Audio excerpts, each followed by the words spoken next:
Okay. For today's video presentation, I have given a task to check the safety of one of the newest attractions called the Anchors Away. I have to create a right assumptions whether the ride is safe for all the users. Hello everyone, I am Wendell Buenabe, your professional engineer for today.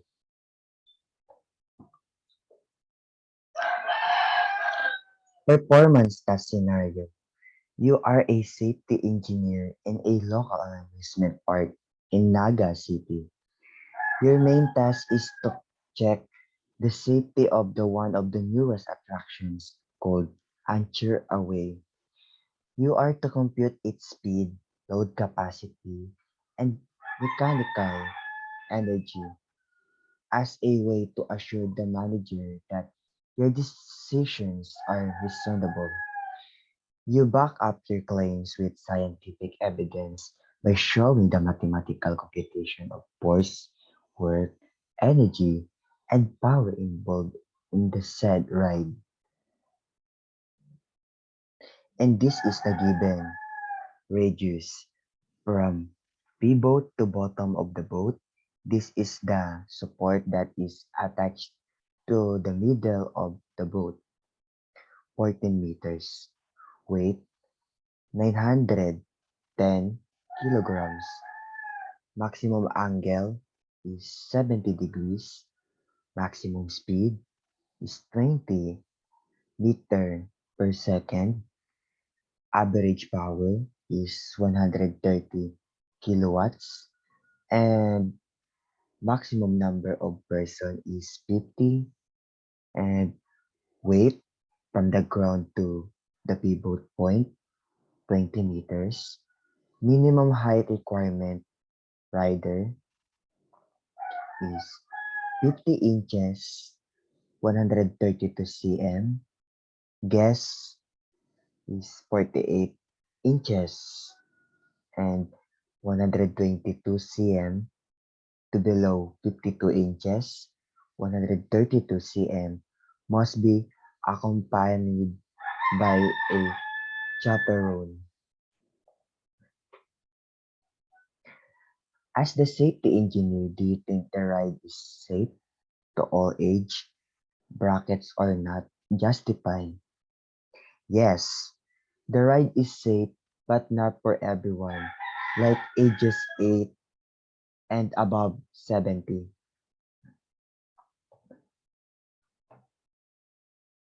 Oops. What is the maximum height of the center of the boat from the ground? S first, we need to add the formula is S is equal to O over H and is equal to 14 sine times 20 degrees is equal to 9.21 plus 6 is equal to 15.21. What is the speed of the ride with less than maximum number of passengers? Is this safe? First, gravitational potential energy is equal to mgh. GPE is equal to 3030 kilograms times 9.8 times 15.21 is equal to 4 4,051.64 5.72 joules, and the kinetic energy is we need to add the formula first. Kinetic energy is equal to 1 over 2 mv squared. 451,645.72 joules is equal to 1 half times 3,030 kilograms B squared.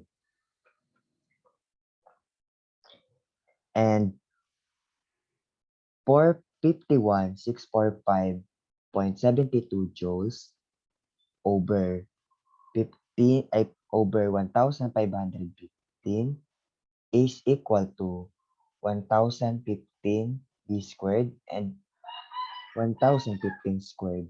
But this is the same number, so we need to cancel it, and let's get the final answer of this.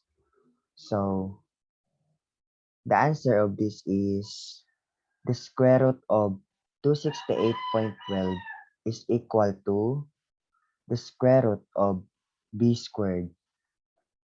So the final answer is 17.26 is equal to B.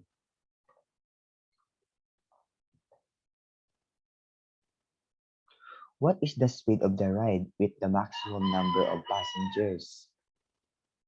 First, we need to add the formula, and GPE is equal to, and total GH of is equal of 910 kilograms and 53 kilograms, parenthesis of 50 and close parenthesis. So the final answer of this is 3,560 kilograms. And another one, GPE is equal to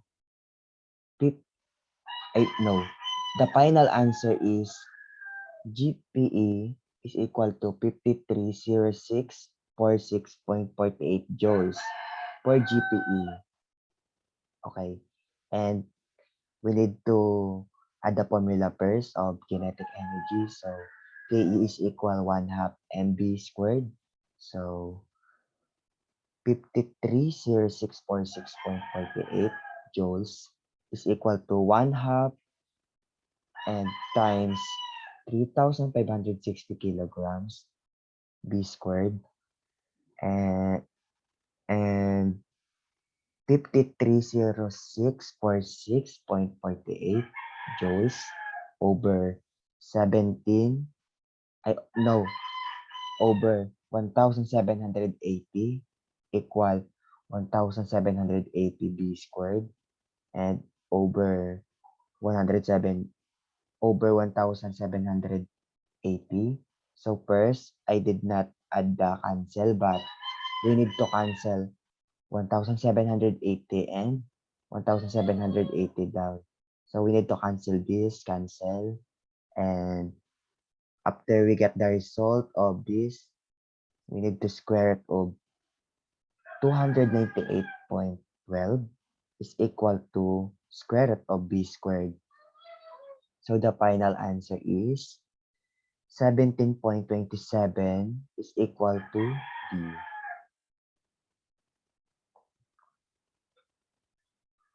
What was the average mass of a passenger? So Fn is we need to add the formula first, okay? Fn is equal to mv squared over r. So 9 equal 910 parenthesis of 20 m s squared over 14 and 3,600 I know 300,064 over 14. So the total is equal to 2,600 and 2,600 over 50 is equal to 5,200.